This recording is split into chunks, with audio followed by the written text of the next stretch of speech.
We can do the Martin, and what was it, Martin? Jamie Foxx show. Yeah. Hold on, here we go. Out when I was in high school. Why are people my daughter's age still laughing at the same Martin jokes? Like, what did Martin do to build a community that's kind of different than the Jamie Foxx community? Because you hear people keep talking about the Martin show, but you don't really get a lot of people talking about the Jamie Foxx show. I don't know if you can even still watch the Jamie Foxx show, but you can still. It was amazing, right? But it's different. What are they doing to build these cult-like followings where people are still demanding to see it and to repost it, and it's still relevant? Like, if we're serious about being podcasters and wanting to have a brand that lives forever, we need to be studying the Victor Newmans and the Young and the Restless that he was in, and what they implemented, how they're strategically writing these scripts and having these conversations and introducing world events to the audience. All right. I get I like what she's saying. But you don't have originality in TV or movies. Hell, they still doing bad boy movies. They just dropped a new one. They should be retired, man. Right. Like, this shouldn't be this the last case before retirement. This should be the last one, right? I think Martin looked like he lost weight. They might gonna come back with another one because he looked like he lost weight in his trailer. Martin losing weight. So for me, I watched the Jamie Foxx show for a little bit, and then I just kind of got over it. Like, I kind of just didn't care whether he got with Fancy or not. Like, I just kind of lost interest. Martin, I didn't lose interest until the final season because that was just a bad season. But the other part is that Martin there was more of a cultural phenomenon with that than it was with the Jamie Foxx. I was just going to say that Martin was ingrained in the culture with Def Comedy Jam. Like, he's already a part of. I'm watching this dude. I've been watching it for 2 years on this. You don't know who's going to show up. So you got an episode where Biggie is there. You got an episode Snoop is there. You got an episode. So all these different celebrities are coming. And the characters that he plays. Right. Before I even get to the characters, I mean, just even they've mentioned like his fashion, right? Martin wore what we were wearing at that time. That's what people were wearing. You were wearing those Jordans. You were wearing all the HBCU shirts, and that everybody was wearing it at that time. That wasn't going on the Jamie Foxx show. And then Martin, so to Scott's point, Martin created those characters. So you got, aside from just Martin and the regular cast, you got Dragonfly Jones, you got Roscoe, Mama Payne, Otis, Shanae, Bob from marketing. So you got all of these characters, and each one of those characters brings something to the table. All of the Bruh Man from the Fifth Floor, everybody, each one of them brings a whole other level of comedy to each episode. All of them have quotables. Dragonfly Jones and then even with Otis, with Otis. Like, I mean, everybody's seen that old man, that old security guard somewhere. Or like Shanae. When I hear Forever My Lady, I'm going to sing Forever Shanae. So, and like all of those quotables and those memorable moments, I don't have that with the Jamie Foxx show. Like, I remember is like him trying to pull Fancy, and wasn't he always talking about Braxton Bread Skunk or something? That's it. That's what I remember about the show. Yeah, like Jamie Foxx show, it was funny, but it wasn't on a major network. It was on WB. So it probably every season it probably switched the night it came on. So like, say 1 year is gonna come on Sunday nights, then the next year is gonna come on a Wednesday. Wednesdays, yep. Martin on the same night, same time. Yeah, where Martin only switched nights. I think 1 year it came on Sunday nights. I think the second season, then it went back to Thursdays. Where you knew every Thursday night, like you go watch Martin and Living Single. They was battling. Think about, they were battling Seinfeld and the Cosby Show back to back. The last year the Cosby Show was their first year, and then when they came back to Thursdays, they were battling Seinfeld and getting in their ass. I thought Seinfeld came on Wednesdays. That was Thursday. No, that was Thursday night. Thursday. Yeah. Because Seinfeld replaced Cosby Show. When Cosby Show phased out, they moved up Seinfeld to Thursday at 7. Yep, that I guess they call it the 8 o'clock slot, but it was 7. But that's that prime spot that you want. Yeah, because ABC with you had Roseanne, but that was early in the week, like Tuesdays or Tuesday. Wednesdays. Roseanne was on Chris Tuesday. came on Mondays, and then you had TGIF on ABC. Right. But this is the thing. I think that Martin was the culture, like you said, Stacey. I feel Jamie Foxx was. We talked about this man earlier. He was his show was kind of like the Puffy version of a sitcom. It was like, what if we get a little bit jiggier with it and like kind of we're in Hollywood and you know the whole beginning where I'm from and like the whole it was a Hollywood jiggy feel. Martin first thing was a Kid Capri saying his name, re-scratched over some break beats, and this everybody saying what and just doing like stuff we were doing. Jamie Foxx felt like it was more, I would say not homogenized, but produced. And produced, you can overly produce something. Like I tell people all the time, like when you listen to a podcast or you watch something, you can tell a podcast when it's not going to survive, in my opinion, when it's overly produced. Yeah, because they got like 6 camera angles and they got all these, like, there's no way you're going to be able to keep this up at this high level and enjoy it. Because it was like with Jamie Foxx Show, even though he got fancy, he was like, he spent all them years, you know, chasing her. He got her, and we still didn't care. Yeah, we was like, and then they got married. Yeah, no, remember he auditioned for Casey and JoJo. He kind of took the Jodeci thing from Martin. Ah, yeah, yep, got kicked off tour. Yeah, but remember he auditioned for them and everything. Man, shout out to Martin. Did y'all hear? Have y'all heard Mr. Casey Haley talk about? They did not know that Martin was. Yeah, that was. I did see that. He was like, we were like for real, didn't know what was going on. Like he didn't say, yeah, y'all perform and do y'all new song lately. Because if y'all remember, lately hadn't come out yet. Yeah, that was them. Just they like, yeah, let's do something new. I'm just gonna come out. Hey, you can tell the way Casey look at him when they like, ooh, yeah.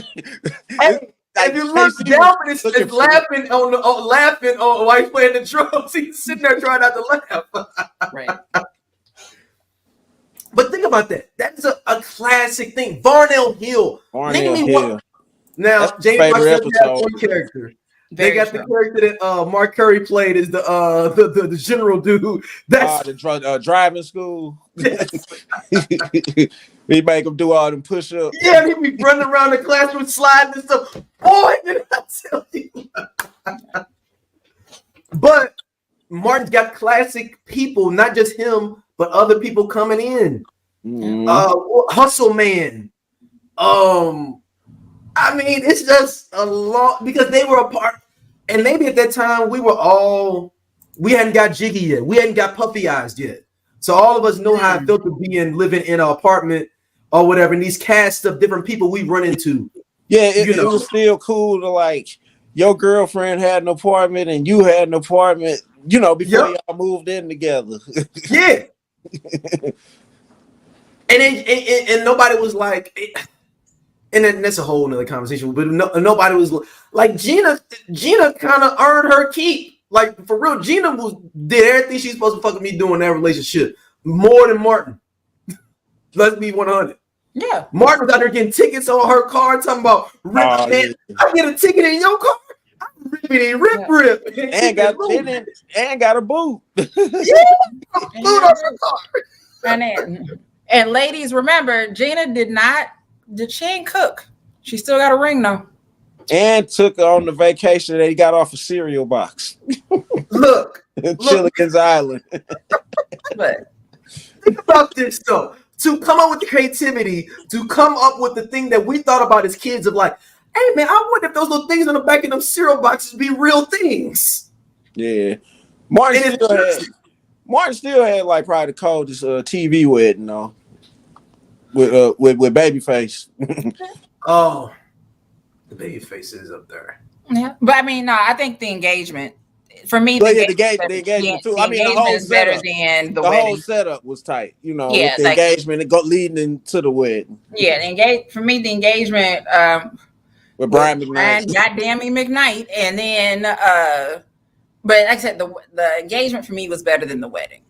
Like the wedding was fine, but it just but also it's kind of weird to say like almost after they got married, the show kind of started going down. I agree. And then by the last season, of course, it was trash. But after they got married, the last 2 seasons were yeah, I like Gina's got a different wig. I ain't like it. It was just too much. Yeah. I could watch the first 3 seasons. I could watch the first 3 seasons any day. Yeah, and then and honestly, you know what? They should have just immediately switched them from sets to a house. They should have bought a house immediately.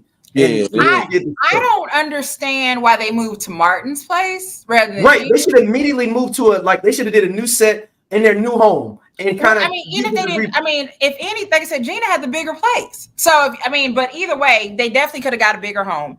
Also, Gina made more money than Martin did, right? We knew this. Gina was an ad executive. I think she was making it up there, right? But. And it kind of just all of a sudden just seemed like that wasn't happening no more. Like she was still going to work, but they ain't had no money. Like it's like, am I crazy? Like it feels like no. They start showing her at work more. Remember in the latest season? She was traveling. She was doing more traveling, right? But that's because they had to do it that way. But I'm saying before that though, like they did. Remember they did the whole thing with Gina Tay. Where she was like, she dressed up as a dude. Michael Collier was her boss. When Michael Collier was her boss. So I'm not saying that she stopped working. What I'm saying is money-wise, they could have afforded a fucking house. Or again, Gina had a bigger place than he did. Oh, yeah. Gina's apartment was nicer than Martin's was. Martin was looked like he lived in the city and Gina lived out in the county. And so it just was always weird to me that they just moved into Martin's place and painted the cabinets. That's it. Yeah, that was just them being cheap on a set because they should just move them into a whole. But they could have gotten another place. Or I know they end with them, moving or whatever, right? But ideally, you would have just moved into another place. But I guess you got to have that same setting, and you don't want to. Because who moves houses? I'm thinking in any sitcom, who moved houses? Did anybody actually But who's in an apartment though? But who were in apartments and got married? Only thing was just the Fresh Prince's set changed after the first season, but it was they opened up that kitchen. I think the whole setup changed. It was the living room. Oh yeah, you're right. They changed up the whole set. They changed up the whole set. Yeah, that's when more money came in. That's all. And that's what I'm saying with Martin. Why couldn't you have opened up a set and had them buy a new crib? And dude, damn, bro, man, how you at my crib? I got a house. We're not even in an apartment. How are you? And he's still climbing through the window. Yeah, I'm like, dude, I got a crib in Southfield, Michigan. How are you here? Gina invited me over for some sandwiches. You could have kept it up and broadened that out. With that, and the show, I think is doing a good job of that. Who else was married in an apartment? And if you're in New York, it doesn't count. Yeah, no, living single, but they moved from their apartments to their own apartment. Remember, that was a bigger one with Overton and Sinclair. I wasn't watching right now. I stopped watching. So that last season. So I've never seen them. I didn't know that. I know they got married, but I didn't see it. I didn't know old dude from Soul Food that came on there, that light skinned dude. Yeah, because old boy had left with the dreads. Kyle. TC Carson. Yeah. And Kim Fields had left. They were both of them left the same time. Yeah, so Kim Fields did 3 episodes that season. Most black sitcoms, and I hate to say that, when I think about it, but I didn't finish them. There's so many that I never finished. The Steve Harvey Show, I had stopped watching it and literally came back to watch the final episode because I knew that him and Regina were getting married. But there's so many black shows, but I'll say that, but I had already stopped watching them.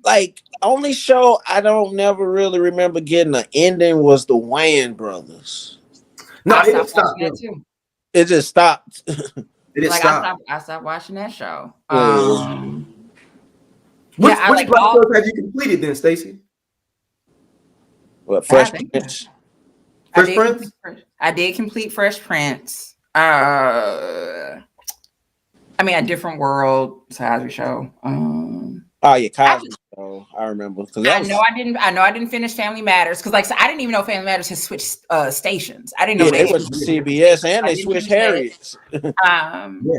They had Gina's mama from Yeah, the Martin. chick that played Gina's mom was Harriet. Hey, this cool ass Scott from the I Love 90s Music Podcast. Hit that subscribe button right now. Like it on the SOLC Network. You finna get all the real deal on the 90s, the 2000s, and the splash of that 80s. Do it right now, man, and I'll be your friend.